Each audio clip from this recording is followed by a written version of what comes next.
Thank you for the good presentation. In your study, did you consider quality of the water when conducting your study? What you are reporting, is the water quality up to standard? Because you mentioned that some of the wells have been dug more than 20 years ago. And what is the quality now? Thank you. I think you may know our definition is in rural area access is 1.5 kilometer in the radius and 50 liters per capita per day. So what are the roots of your commitment as a government to doing all of this? And what was the per capita cost? What's the process for example, looking at functionality rates and what the implication is for the learning and improved programming? How does that happen? I think Ethiopian experience in monitoring and evaluation was before it was nil.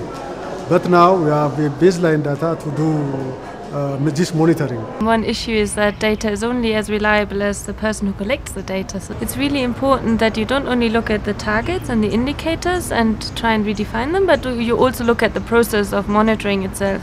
And I think it's really important to pay more attention to local level monitoring. I think we've seen some very good country analytical tools to better understand what is behind the numbers and how can you get a better understanding of inputs, money, resources, human resources into what makes for good and sustainable outcomes. In this symposium, there are very useful things, especially I got very lesson from other country concerning the new technology to update our data. There are so many countries using this new technology. We will use that technology in the future for updating process.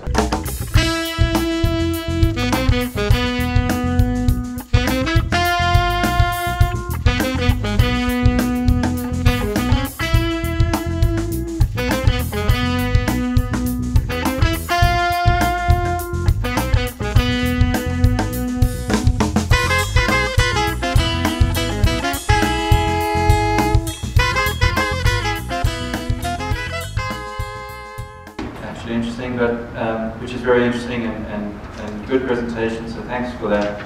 But to Joseph, do you have any early results on actual usage? So are people sending in SMSs? Mine's the same. I mean, I get a little bit nervous when people say, oh, there's challenges, but this is how it's meant to work. So I'm an engineer and a political scientist, and I did both, and then I spent 12 years working for an NGO looking at problems, and now I try and design systems. So trust me, I understand the tension of this is how it is. Honest, it's not quite how we thought it was going to work. And so my question is, what is the feedback loop into the system, and how flexible are you and able to change both of those systems? ICT can definitely support WASH service delivery, but WASH service delivery involves more than just monitoring or information management. So ICT can, in a targeted way, provide information in a much faster manner to the right people. The symposium so far, we've seen a number of different examples in the demo spaces, also presentations from people about automated systems, about data collection that even illiterate users can use, let's say using a mobile phone and taking pictures. So there's a number of new opportunities to use data, to transmit information, and to send alerts to people who have to take actions. Well, in particular, this session is very informative. We intend to implement a system that addresses customer complaints. And I've seen a similar system here. And it's good to see the way we have a lot of solutions out there. And there are challenges that are experienced, and we actually, like me, I'm learning from the challenges that they've been having. And it's also interesting to see that the challenges that we are experiencing are almost similar. So it's good to see such and improve our systems. What we're seeing is ICT being used a lot to do particularly baseline mapping of where things are, whether they're working or not, and we're increasingly seeing it coming into sort of the monitoring of ongoing services, but I think we're still finding our feet a little bit in the sector, to be honest. At Seesaw, we help advise other people, whether it's governments or NGOs, how they can use ICT in their work, and we also develop our own systems. So whenever we hear what the challenges are, when we see what's happening in different countries than those we work, we're able to incorporate that into our work. So for us, it's a golden opportunity.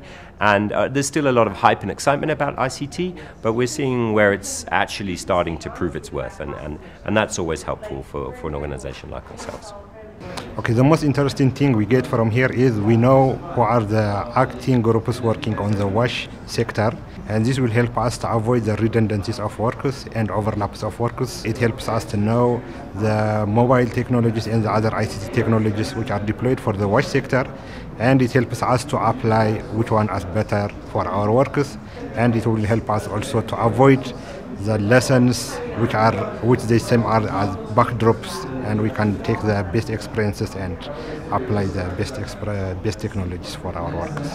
A number of interesting things that have come up on automated methods of monitoring, where information is, I think everybody is a participant in the monitoring, not only the project agents, but even the communities, even the users are also part of the monitoring, and the information is there on spot that people can pick it from various parts. So the automated methods or systems for monitoring, I think, are bringing a new dimension, which is a new thing that I have found actually at this symposium. Gmail and all these huge scalable systems normally everywhere. Why not in the wash sector? And this is really supportive for government. I think that's very good symposium on monitoring, because in my country still growing up on the developing of national monitoring systems. So we take many opportunity on this event to develop more comprehensive national monitoring system in my country, in Indonesia especially. Almost all of the developing countries still growing on the monitoring system development. So we just share experience and take lesson from each other to get the best experience, the best evidence in order to completely developing on the monitoring system. The key lesson is that there is not actually, when it comes to monitoring from government side. I come from the project monitoring side, and we do actually do much in monitoring, but when it comes to government actually taking the lead, it's nothing. I like cappuccino, the Ethiopian style, yeah, so it's nice.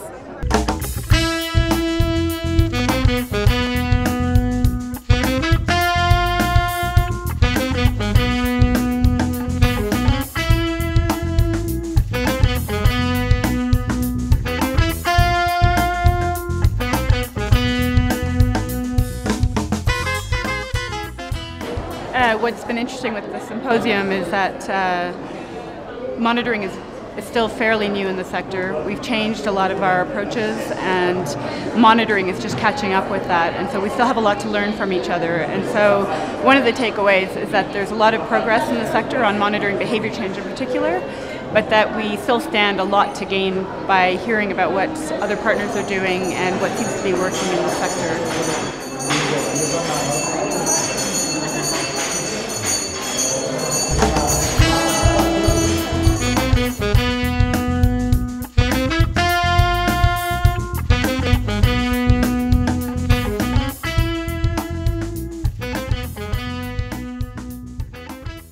With Ethiopian friends, first we could have understanding. It's vertical and horizontal. Years, or maybe 5 or maybe 6 years, but in the end a project puts it on the, how do you call it, scrap heap. And I just wanted to ask to Edward maybe. So far the 2 days are good, I think, and they meet my and our expectations of what we hoped this symposium would be. And I hope and I think that we have put on stage the right topics, the right themes for people to have inspiration to get through the bottlenecks and do better.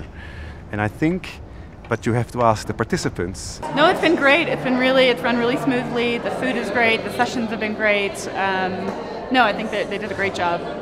Yeah, it was good. Yeah. For me, I'm very much impressed with the symposium. Impressed in the sense that, I have been given an opportunity to meet people from from various backgrounds, to exchange knowledge, a kind of learning. The fact that IRC is hosting this symposium on monitoring, I've been in this business 30 odd years, and to have a symposium focused on monitoring itself is a very, very good sign. Happy birthday to those 3 people who we found are celebrating their birthdays in these 3 days, that they may live long, healthy and happy. They can get 10 data-driven badges if they want to for their birthday.